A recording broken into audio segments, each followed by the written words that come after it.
hasta dónde llega. Si quieren visitar estos murales, vénganse. ¿A qué hora? Yo de carambola, cuando llegué acá, a las 11, era yo terminé a las 11. Qué bueno está.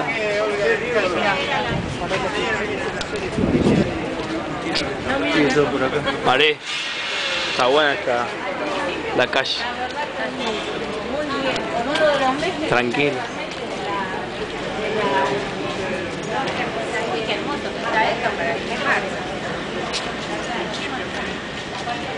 Toda la participación. La lampadera. ¿Estás fumando o no?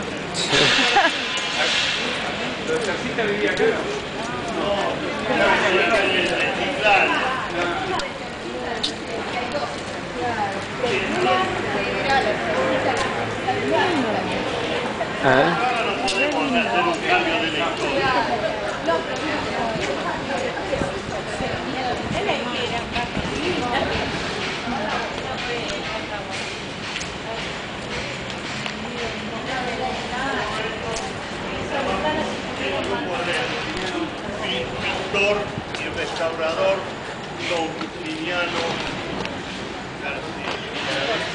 Fue parte del grupo Bohemia, nuestro fundador. Fueron del grupo Bohemia con Quinquela, con todo. Y allá a la vuelta, ahí en Patagonia, había un bar que yo no lo conocí porque no soy muy joven. Y se llamaba el Ártiga, ahí se reunían todos los artistas.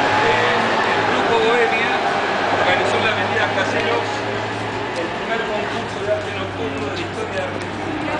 Estaba Quinquela, la